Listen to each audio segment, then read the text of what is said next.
Combat in Veil of the Void progresses in phases. First your movement phase, and then your action phase. Throughout these phases you have two main action sources, your main action and an extra action. Various abilities may utilize one or more of these actions during either your movement phase or your action phase. Generally, each character has a single action and a single extra action. Some class abilities may grant you additional ways of using your extra action, and others may bestow an additional main action, usually in the form of an additional attack. Each turn you also have a single reaction that can be used at any point during the turn. When combat begins, as in many systems, you first roll initiative. A character's initiative is simply 1d6 plus their finesse virtue. If one or more characters have the same initiative, the character with the highest finesse goes first. If there is still a tie, simply roll again. If either side was caught unaware, the surprised characters lose their first turn and cannot take reactions until the following turn. For more information on surprises and ambushes, consult page 19 of the rulebook. And for more information about the covert and observation skills, consult page 30. The character begins their turn, they first enter the movement phase. During this phase, on top of your usual total movement, you may also choose to take various other actions, which may use up some or all of your movement, your action, or your extra action. The list of options available during your movement phase can be found on page 20 of the rulebook.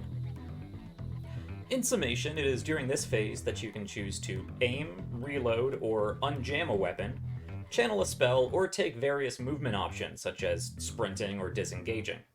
If you do not use all of your total movement during this phase, you may still use that remaining movement as part of your action phase. When moving, it is important to consider enemy placement and your own movement path. If two beings are adjacent to each other during combat, they are considered locked in combat. If either attempts to move out of the other's adjacent area, the immediate 5-foot square, the stationary being may perform a reactionary strike, using their reaction if they have one. This includes moving to even an adjacent square.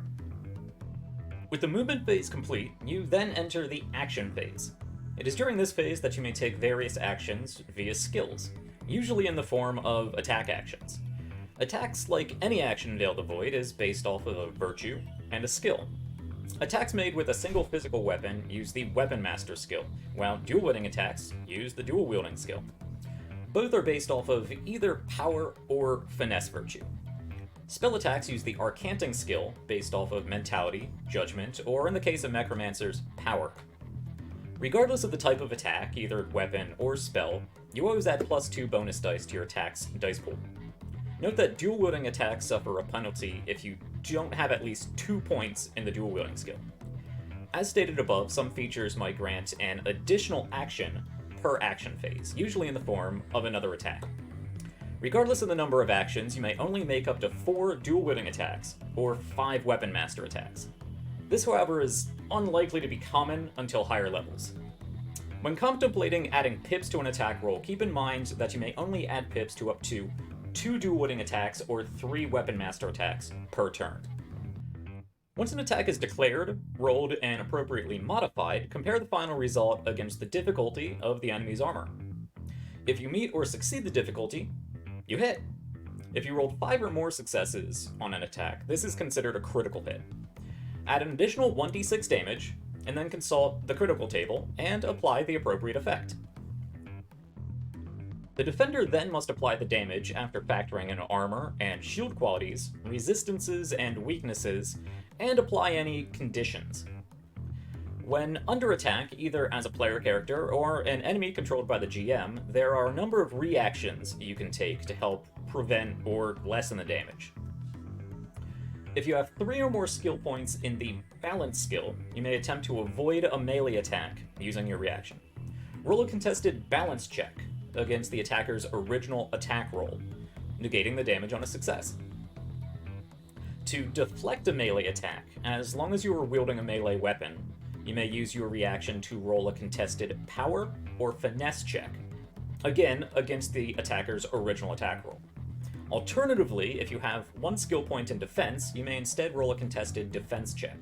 At 2 skill points in defense, the defender may replace the usual vitality virtue with either power or finesse.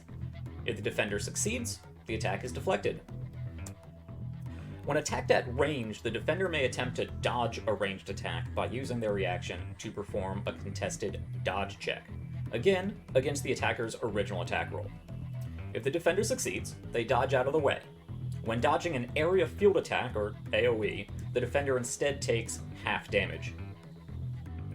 Finally, during the course of combat, your character might be reduced to 0 hit points.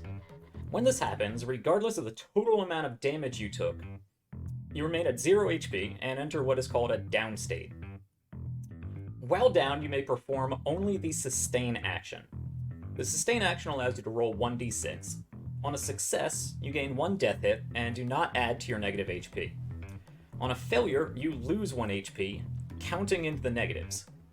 If you rolled a 1, you instead lose 2 hit points.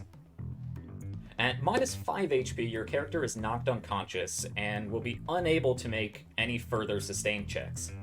This means they automatically will have to reduce their hit points by 1 on each turn if not assisted. The PC dies at negative 8 HP. Another character may attempt a hard 4 difficulty medicament check, returning the downed character to 1 HP or an unconscious character back to 0 HP, at which time the cycle repeats again.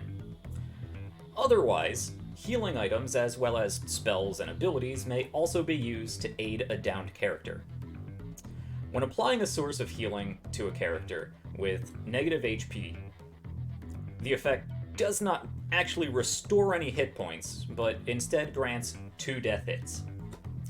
Any source of healing may only apply to the same target once per round.